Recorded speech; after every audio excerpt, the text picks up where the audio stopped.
Pronto aí, pessoal? Vamos em silêncio. Virar para frente, prestar atenção aqui.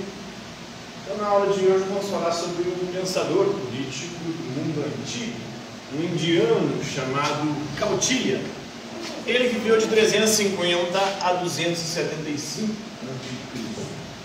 Ou seja, na antiguidade, na Índia, foi um importante pensador aí do campo da política, e ele vai desenvolver o realismo político. Ele vai buscar mostrar como é a política na realidade. O realismo ele se opõe ao idealismo político. O idealismo político diz como é o governo ideal, o governo perfeito. O realismo político mostra como é o governo na realidade. E principalmente ele vai desenvolver um pragmatismo.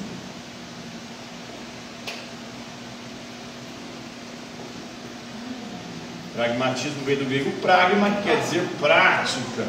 Ou seja, ele não está preocupado com a teoria do governo perfeito, mas como um governo deve ser na prática. Na verdade, na prática. E aí ele vai desenvolver o utilitarismo.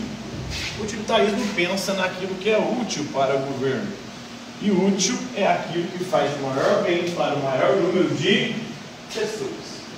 Ele vai desenvolver o realismo, o pragmatismo e o utilitarismo no campo da política.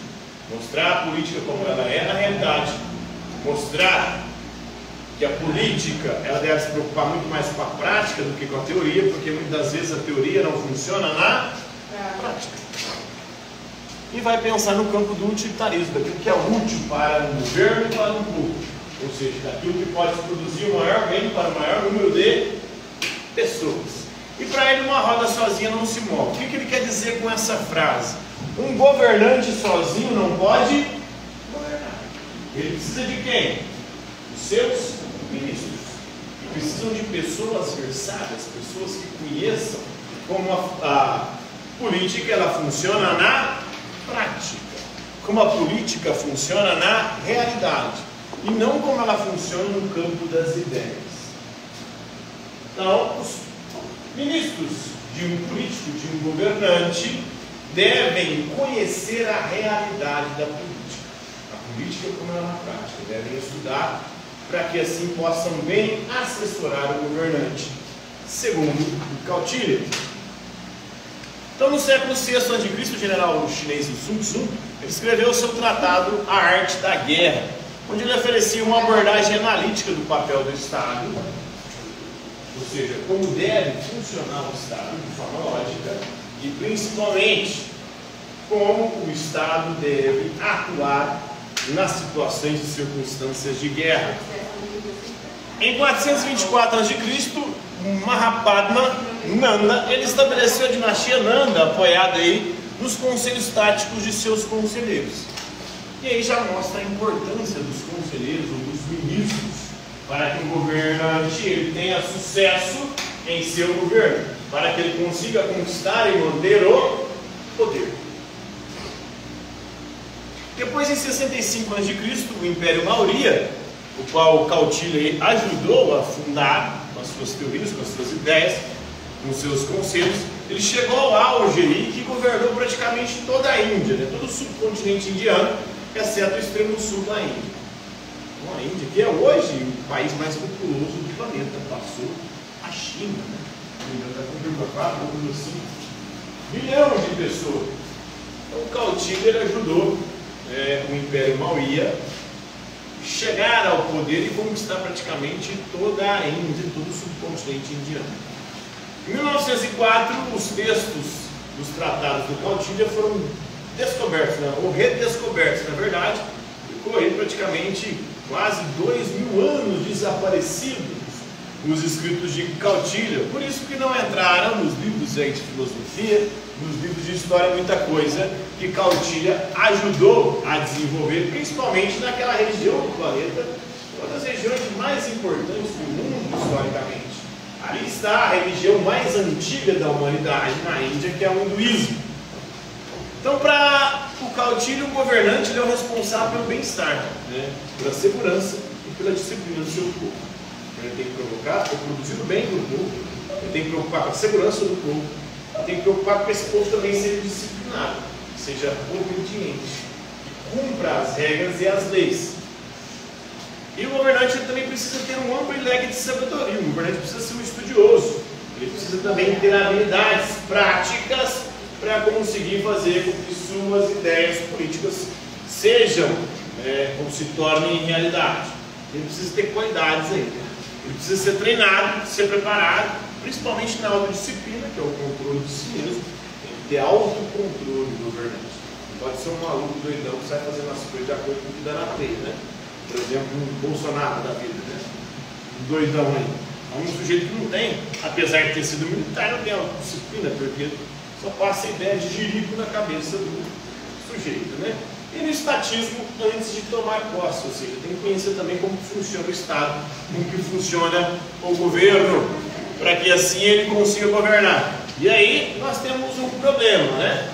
A galera, aí eu falei do Bolsonaro, mas o Lula não tem muita autodisciplina, é conhecido por o Estado não habilita. Antes dele chegar ao poder, ele conhecia muito pouco do funcionamento do Estado, ele ficava no idealismo, o PT com seu comunismo, um comunismo que funciona só na cabeça dos comunistas, né? Na prática nunca funcionou. O país que está tendo sucesso com o comunismo, ele mudou muita coisa das teorias originais do comunismo, lá dos primeiros teóricos, Marx, Lenin, e a China hoje. A China hoje vai provavelmente se tornar a maior potência do mundo, em breve. E o comunismo chinês é muito diferente das ideias originais daqueles primeiros comunistas do século XIX e início do século XX, como Lenin, como Trotsky. A prática é muito diferente da ideia, né? As ideias, o ideal é muito bonitinho. Então, o Lula também não tinha isso aqui não, né? Se a gente olhar para a história do nosso país, o único que tinha recentemente um pouco mais de conhecimento nesse aspecto era o Fernando Henrique Cardoso, da FHC, que era um sociólogo, era um grande conhecedor das teorias, das ideias. O problema é que na prática também ele não funcionou, né? Já no poder ele deve ser aconselhado por ministros hábeis e experientes. Então, mais do que estudar, mais do que se preparar, o governante tem que ter bons ministros, bons conselheiros, bons indivíduos ou especialistas que possam ajudá-lo nas mais diversas áreas, porque o governar não é só mandar. Você tem que entender de uma série de fatores, porque o Estado envolve diversos aspectos. Tem educação, saúde, né?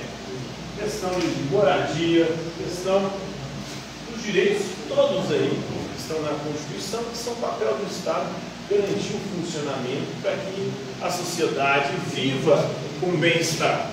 E pelo que a gente vê, o brasileiro não está tendo, né? Não está tendo bem-estar, não está tendo segurança, e o povo brasileiro não é muito famoso também por sua disciplina. O brasileiro é um dos mais indisciplinados do planeta. É por isso que a gente não vai para frente também com esses países asiáticos.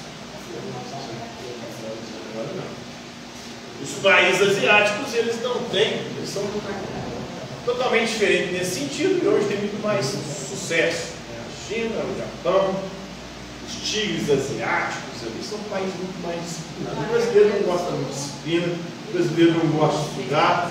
E aí, a gente está fadado e condenado ao fracasso, a ser essa merda de país.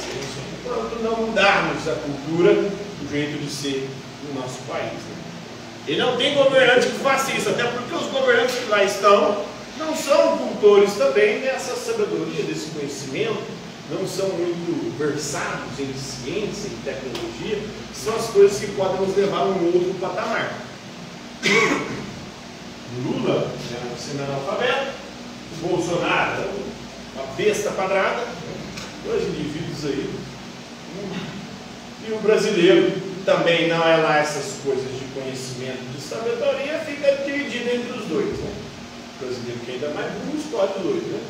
Então, aí não tem muita chance da gente ir para algum lugar interessante no futuro próximo, né? Então já no poder tem que ter consenso de ministros que sejam hábeis, experientes, que tenham conhecimento, que sejam versados. E aí, os ministros acabam que são eleitos ou colocados lá hoje na nossa política não por conta de seu conhecimento técnico na área. São colocados lá de acordo com interesses políticos. E aí tem um Arthur Lira, que é o presidente da Câmara dos Deputados, ele praticamente é quem está governando o país atualmente. E aí ele fica fazendo barganhas com o Lula. Ele fala, se você não fazer o que eu quero aqui, eu não vou aprovar os seus projetos. E aí não apoia, né? Aí o que ele quer? Eu quero o Ministério da Saúde, porque o Ministério da Saúde tem um maior orçamento. Por que eu quero o Ministério da Saúde? Para poder. Quero a educação, também tem muito orçamento, tem bilhões de dinheiro. Então ele vai fazendo barganha ali, e o governante, em vez de escolher os melhores para estar do lado dele, ele tem que ceder às pressões tanto do Senado quanto da Câmara dos Deputados. E aí, meu amigo, a chance de dar certo no nosso país é mínima, praticamente mínima. Então a governança para ela somente é possível com ajuda, mas a ajuda de quem entende, de quem manja do assunto. E não a ajuda de quem está lá para poder saquear o negócio, poder surrupiar o nosso dinheiro e nos ferrar.